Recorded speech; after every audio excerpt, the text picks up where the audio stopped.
everyone, what's good, what's poppin'? It's your girl, Amara La Negra. You already know, this is exactly Amara. You guys hear us every Thursday here on iHeart. I am so excited, as usual, to bring you a new episode, new content. You know, some episodes is a little bit more fun than others, and others are more educational than others, and others are more motivational and empowering than others. But with that being said, I want to thank you guys and invite you to continue to download and subscribe, and obviously give us those 5 stars. Gang, give us those 5 stars, because you already know that this show keeps getting better. I always go and review the comments, so if you have anything to say, whether it's good or bad, I'm always there to check it out. So make sure to leave your review, because I'll be checking them. With that being said, let's get right to it, porque no quiero perder tiempo, mi amor. Today, we're celebrating women. It's Women's History Month, and we're celebrating Latinas who helped pave the road for all of us, for women like myself.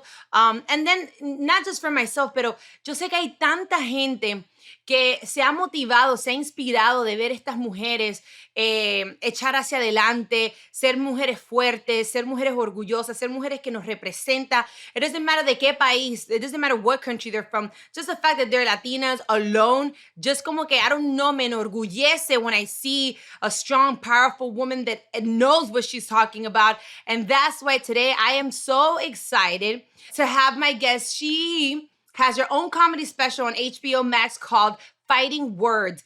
We've done so many events, podcasts, and things together. I was like, Mia, at the end of the day, 1, you have to come to my podcast. And 2, I feel like we might as well continue to work together, continue to unite forces to break more barriers and pave more paths for other people that, you know, are inspired by us. Otras Latinas, otras Afro Latinas. Bueno, with that being said, her name is Aida Rodriguez. Welcome to the show. Thank you so much for joining me today. Thank you for having me, and congratulations on your blessing. Thank you, darling. Yeah, congratulations. Gracias, mi reina. De verdad que sí. Mira, before we really get into all the questions of all the great things that you're doing, I really want to know, do you know how much you really inspire and motivate people around the world with your comedy, with what you represent, with your words? Do you really, have you processed how impactful you really are? No, because I have imposter syndrome, and I struggle with self-esteem issues from a lot of stuff that I'm working through. I'm working on. I'm doing the work, Right, as they say. But then I'll get an email, or I'll get a DM, and someone saying, you have no idea what you mean to me. And it really, it just redirects my perspective, because, this business is filled with so much negativity, and a lot of people, we tend to focus on it a lot. Yeah. And we overlook the positivity. Sometimes we let all that stuff get to us, and we forget to celebrate our wins. Yeah. So I'm working on that. Thank you for asking me that, because that is something that I'm currently working on. Yes, for sure. And I can totally understand where you're coming from, because it happens to me sometimes. But it's funny because, when people look up to me, I'm like, oh my God, it's just me. I see me like regular me. What are you talking about? Okay, great, whatever. But then I feel the same way when I look at you. So now I understand, that feeling of like, coño, qué orgullo, verla ahí que nos está representando. Pero between one thing and the other, knowing that you're a strong woman, you're very vocal, you're not afraid to say how you feel and what you feel and stand up for what you believe.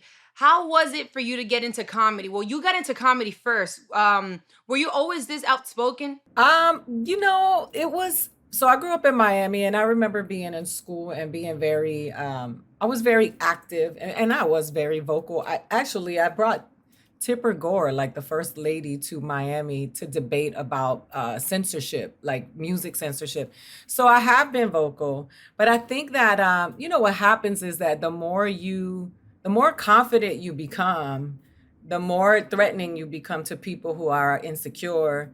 And the more that if you allow it to, into your psyche, it can become an issue. And so I remember that I've always been vocal, but now I feel more confident in that, because now even when somebody questions it, I know that I'm coming from the gut. Right. And it's hard to shake. So it's been an evolution. Claro.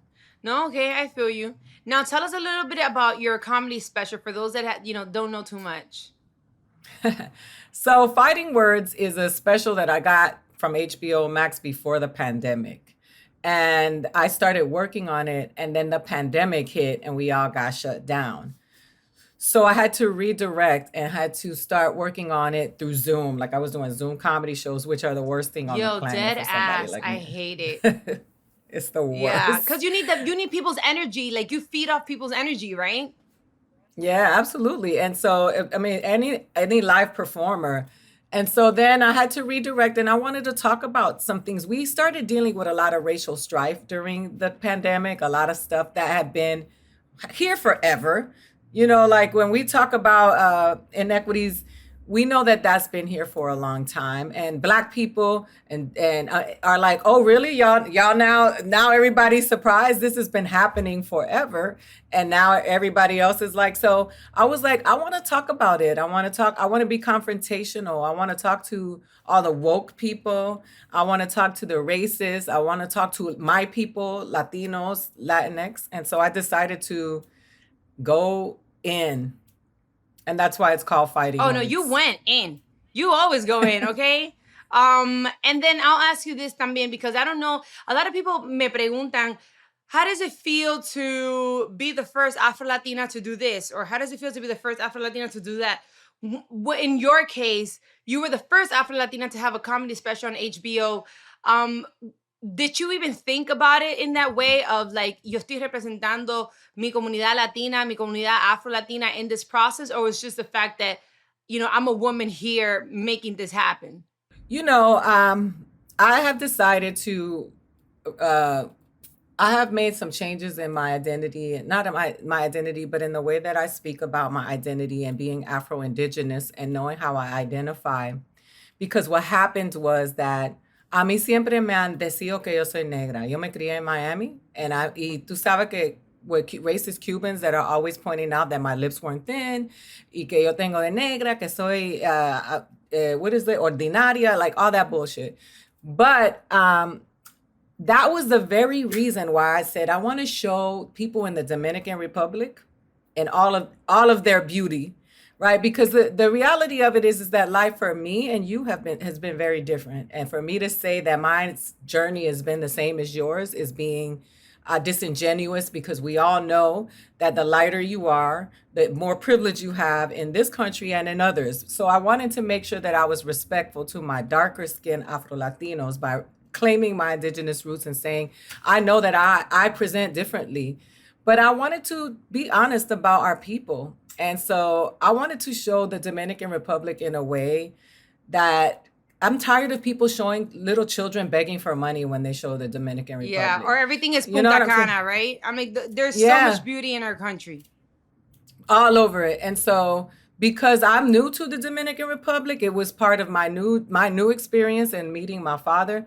Yo tengo hermanas que son negra, tengo una hermana que son más clara que yo. And I was like, I wanted people to see us in our fullness. And if I'm going to show that, then I'm going to talk about the reality of what we do to each other. Because we like to act like we don't do that. We're like, Yeah. no. Especially Puerto Ricans, I love to say that. Oh, Puerto Ricans don't do that. Right, Yes, please. Puerto Ricans do. Yeah, Lo hace todo el mundo. exactly. That is true. That is true. When you were here in Miami, or rather better, growing up in Miami, do you feel that you were connected more with the Black community, or do you feel that you were more involved in the Latino community? Which So one were I you would influenced say by? I guess that would be the the question. Black American community is the one that has always embraced me, even in comedy. Like even in my journey, Latinos came to it, Latinx, Latina, they came to it later. The Black community, American community has always embraced me, especially in Miami, which is why I left, because I didn't want to raise my kids in that city hearing those pelo malo, pelo bueno, que linda pa ser negra. Like I didn't want my daughter to ever hear that craziness. Though I couldn't shield her from it. California has its own brand of racism. I was so traumatized by it that I didn't want my kids to experience any of it. So I left.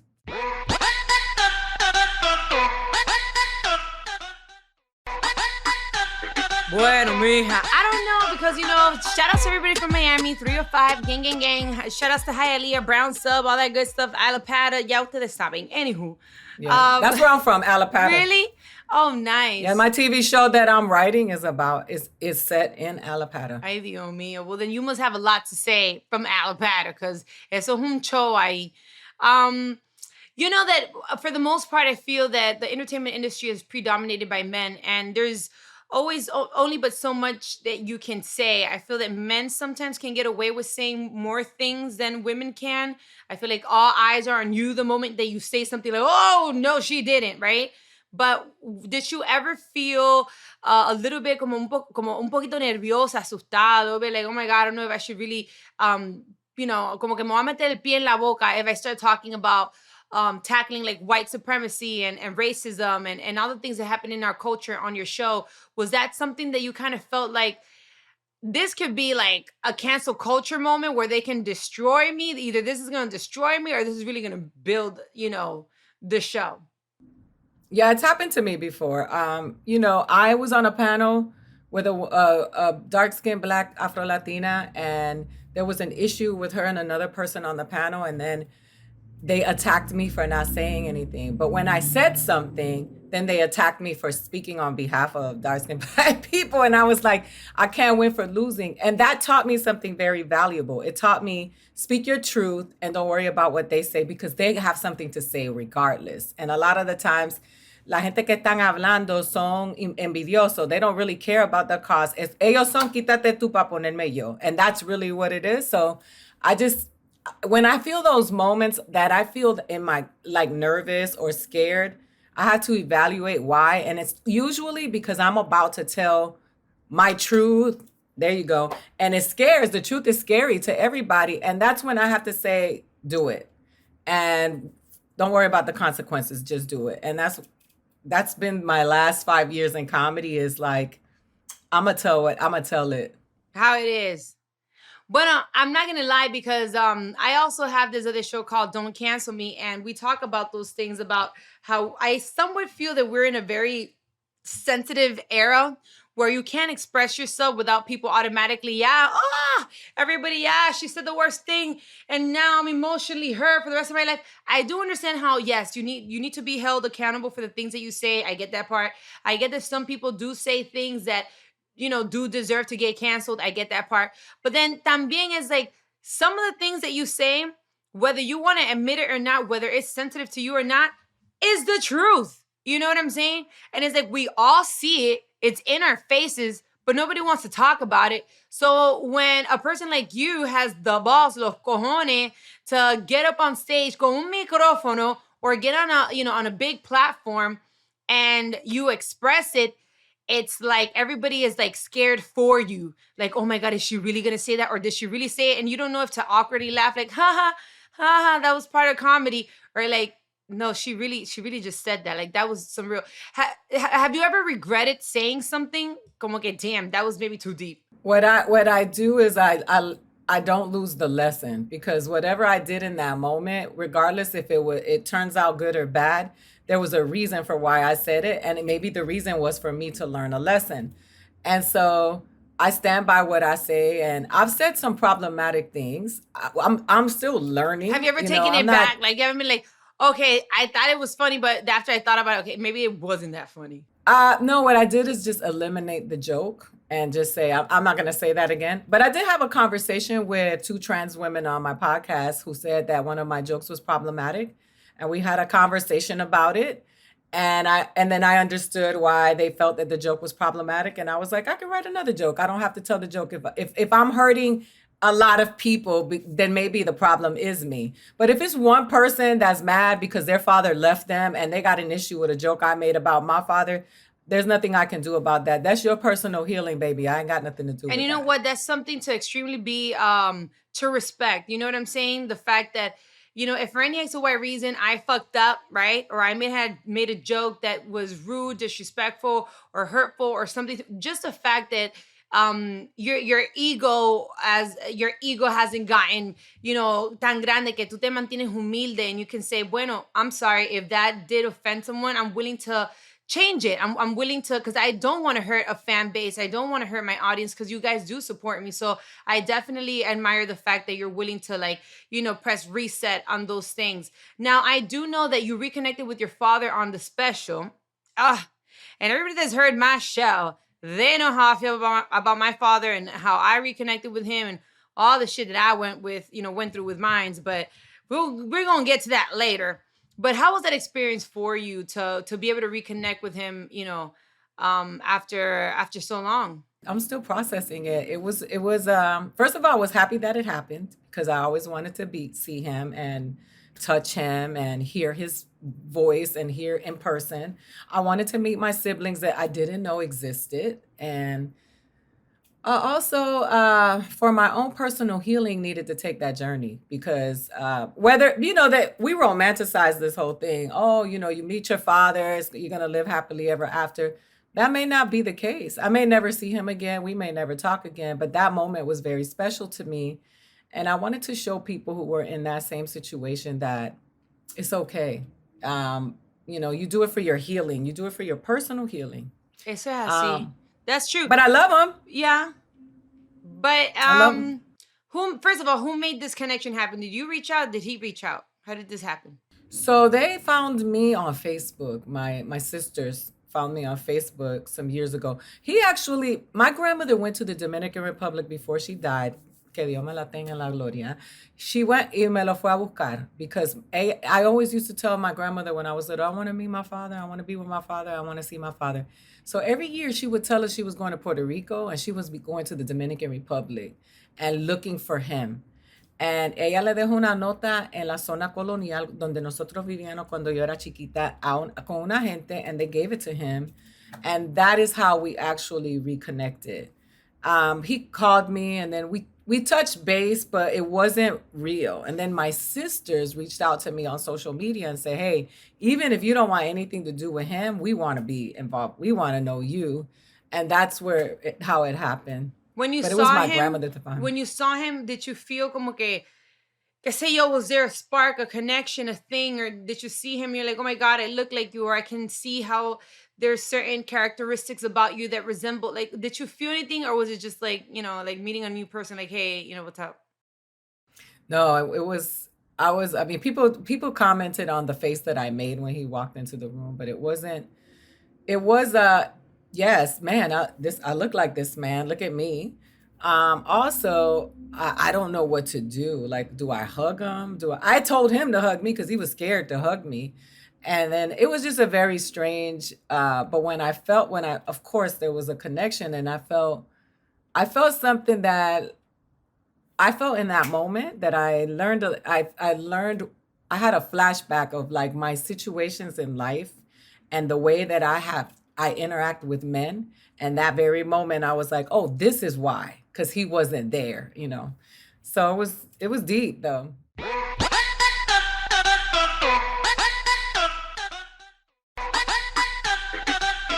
So let me tell you a little bit about my father. My father left me when I was like almost 2 years old with my mom, knowing that, well, in my case, my mom crossed the Mexican border to get to the United States and went through that whole journey. Hay gente que llegan en Yola, everybody comes in differently, but mommy had to take that route, gets to Miami after going to Panama, Texas. She did una travesía just to get to Miami, has me there. And like I said, my father left. He went to Puerto Rico. Se encontró una mujer allá. Le crió 3 muchachos. Los llevó los 3 a la universidad. And me, that I was his daughter, he never had money to give me, to support me, nothing. Years later, obviously, he sees me in Don Francisco, realizes that I resemble, and he's like, oh, isn't that Blase's daughter? Oh, yeah, that's my daughter. So he came around here and there, a few calls back then, disappeared again, and then basically came back around the fame.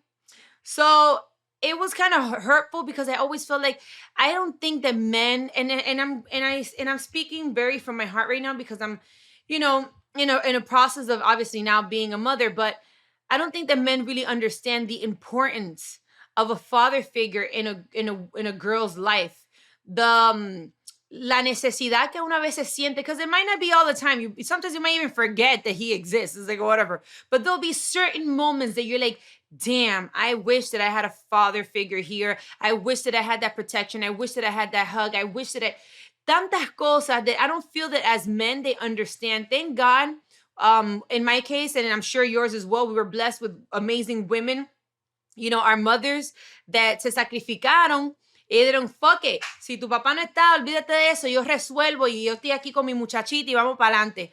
But it's very hard. And I know that once you reconnect with this person, because it happened to me, when I saw him again, in my mind, it is true. I had like this fairy tale of like, I'm going to see my father and he's going to hug me. He's going to be like, I missed you. Yeah. And mija, it wasn't like that at all. It was just like, hey, what's up? You know what I'm saying? What's up? It's me. Hey, ¿cómo tú estás? ¿Todo bien? It was so dry and like a little bit awkward. I don't know. Maybe uno se hace fantasías, ilusiones in your mind of how you want it to be. But how has it been after meeting him? Like, it was tough because, you guys still talk? We communicate via text. I haven't talked to him in a while. Something happened after the meeting.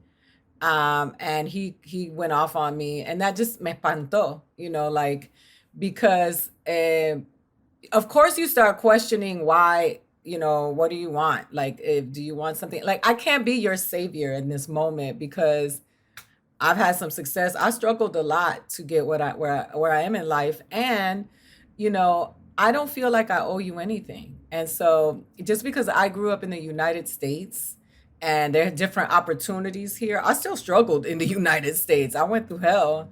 So I just was like, I had to take some space, and he couldn't understand that I needed a moment because it was a lot. And I went straight to Puerto Rico from the Dominican Republic because I was shooting the other part of my documentary, and I had to put it on hold. I was like, I need to get to work. I need to finish what I'm doing, and then I can deal with this later. And he was really upset with me, told me never to call him again.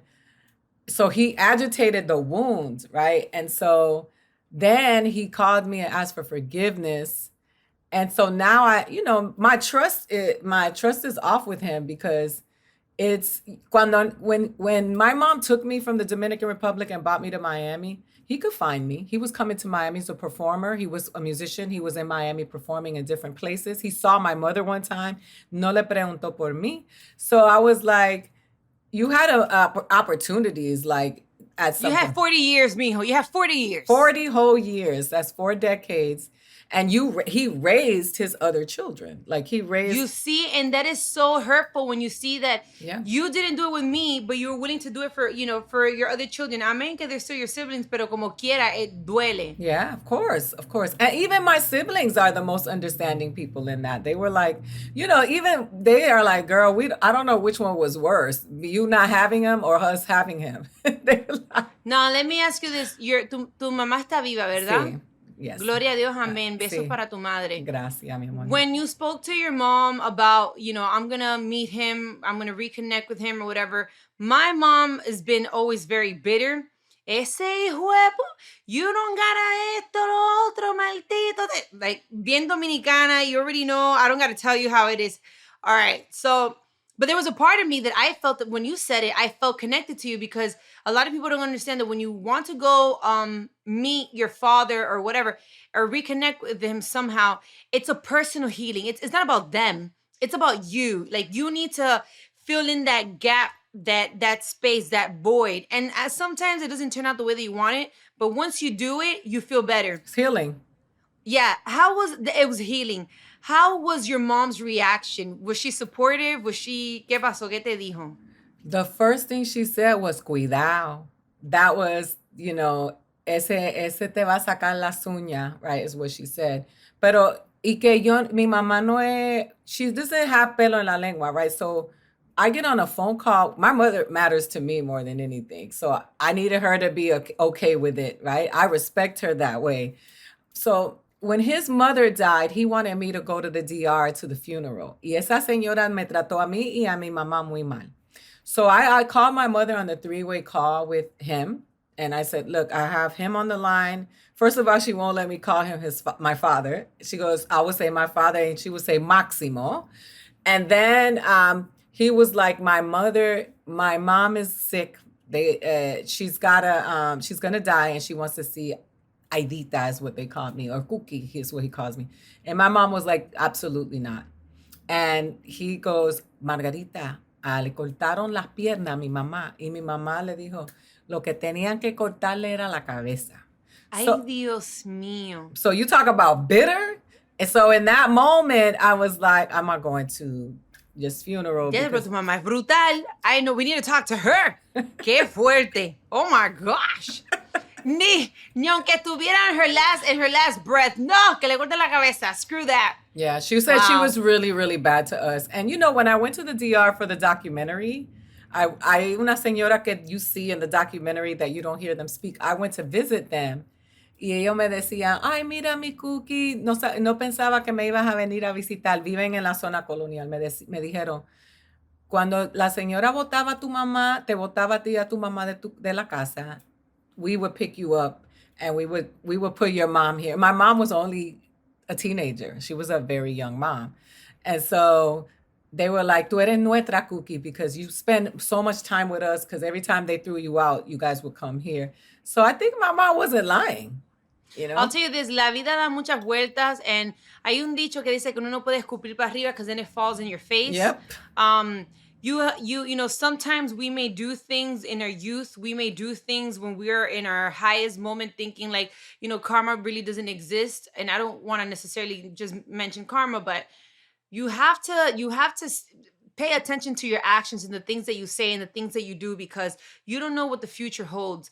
Y tristemente, unfortunately, because, you know, regardless, she passed away. We don't really know in her heart if she actually really truly felt bad for the way that she treated your mom, and she wanted those last words. Pero based off her actions, mira lo que terminó pasando, that your mom didn't even let her finish her last wish. But I'll ask you this, talking about strong, powerful women, I love my mother.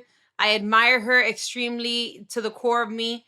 I see the way that you speak about yours. Que Dios te la bendiga. Gracias, igualmente.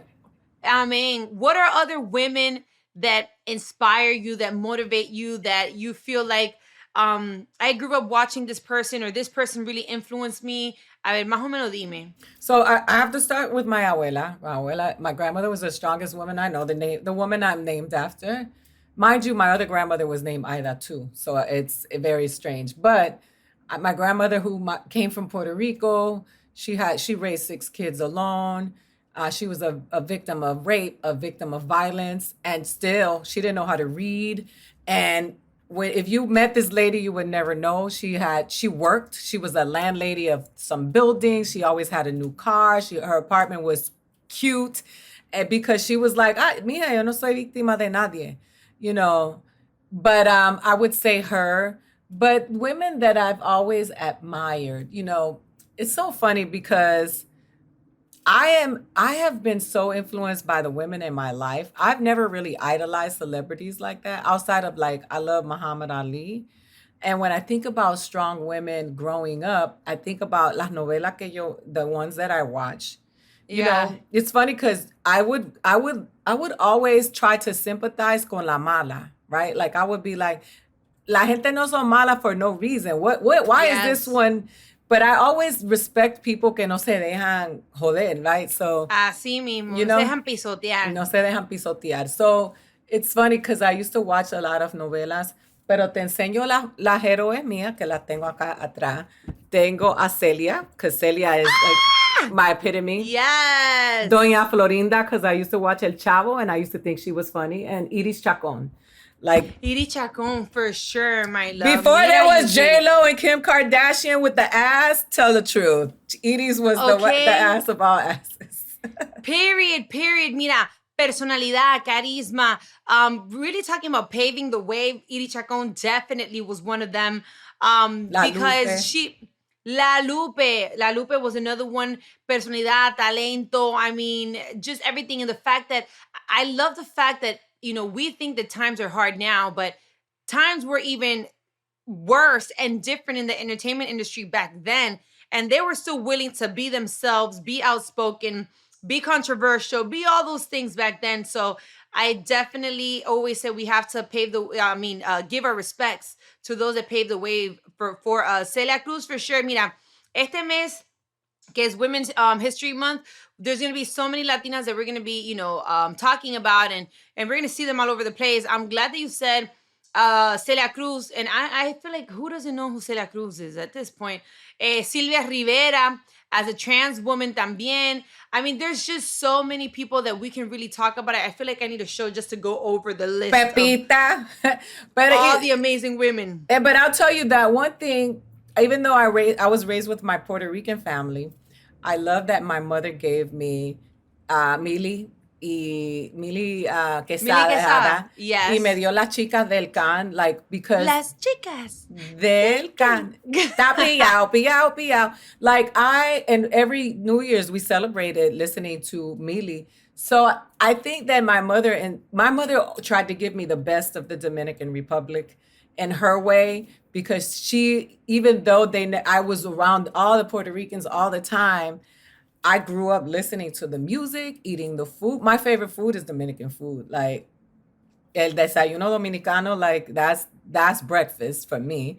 So I'm thankful for her for that in her own ways, regardless of how bitter she was with my father, she wanted me to love that part of myself. And she gave me some amazing women. I mean, Mili Quesada es la tía de un amigo mío. And I was like, I adore that woman. Like, I think she is one of... Yo la vi un video viejo con Hector Lavoe, Johnny Ventura. Ella es la única mujer ahí. And I was like, yo, do you know how hard it is to do that as a comedian? When I'm on a stage and all these men are on there, we going... Because I did All-Star, Shaq All-Star. And this D. Ray Davis is Michael Blackson, all of these big-time men and me. It's hard to hold your own with all of that masculine, sexist energy. Talk about it. You know? Yeah. And so when I saw her, I was like, yo, that's a boss. Okay. I love the fact that we are able we're able to look, back somewhat into the women that inspired us, the women that motivated us, whether they were the ones that surrounded us, right? Like our mother, our grandmothers, and our aunts y todo lo demás. También otras mujeres que nos inspiraron in our artistic, at least in my case, artistically, I admire a lot of these women. So I think it's a blessing to be able to celebrate. It sucks that it's just 1 month, like I always say, because we could still do it all year round.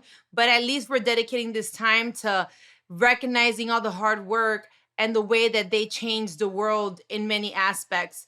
I pray that one day, tristemente, when we're no longer here, people can still sit down and say, oh my God, which is my dream. One day, when I was younger, I used to hear about or see Amara Negra or Aida Rodriguez, and they really inspired me to be the woman that I am today. And that's what really matters at the end of the day. Yes, we have this big platform. Yes, people see us. We have followers. We have all these things. We're on TV. We do all these. That's fine. But how can we be impactful to the people looking up to us? How are we really going to make a difference through your comedy, through my music, through my activism, through everything else that we do? So with that being said, mi reina, it's been an honor, a pleasure to be able to have you on Exactly Amara today. I am so grateful for you and all the things that you're doing for us. Same. And listen, let me just point out something about you. You came out the gate being exactly who you are. And that was revolutionary, because there was a time when a lot of people would not call themselves negro, because they allowed the stigma that's been given to Black people, which is so false and the opposite of what Blackness really is. And you came out Amara la Negra. And I just want to celebrate you, because you don't understand the impact that you've had on young women and young boys and young trans people who are Black and Latino, and seeing somebody so successful, so beautiful, so talented saying it's okay to be Black. And that is something that should be celebrated. So I'm grateful for you. Amen, tan bella. Thank you so much. Guys, you already know Fighting Words on HBO Max. Go check it out right now. By the way, give your social media platform so people can go follow you. Yeah, I suck at that. But you call me, I'm at Funny Aida, AIDA, on Twitter and on Instagram, and on Facebook, Aida Rodriguez. Bueno, ya ustedes lo saben. Thank you everyone for joining me. And remember to follow Exactly Amara and My Cultura podcast on Instagram and on Twitter. You can also watch us on the YouTube channel. Just go to the search bar, right? Exactly Amara or Amara La Negra, and you'll find all the episodes right in there. You can just binge watch and enjoy. And remember that this has been a production of iHeart Radio's My Cultura Podcast Network.